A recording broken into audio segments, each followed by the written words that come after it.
Сәлем достар, сіздермен бірге мен Иреке.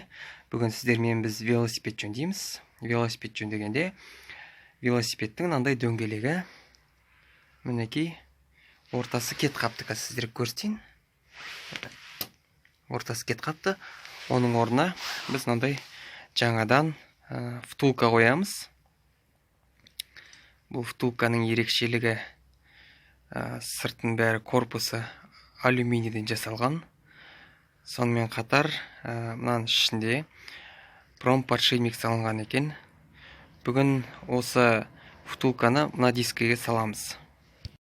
Ең бірінші мына втулканы салмас бұрын мына дискіге мен бүкіл спицаны босатам. Содан кейін мынаны орнатамын. Құрметті көрермендер, жалпы велосипедтің осындай дөңгелектің барлық шабақтарын босаттым. Енді қазір жұмысыма кірісемін. Достар, жинап бітірдім. Жаңадан втулка салдым. Қазір мына велосипедке салам. Камера покрышкасын кигізіп.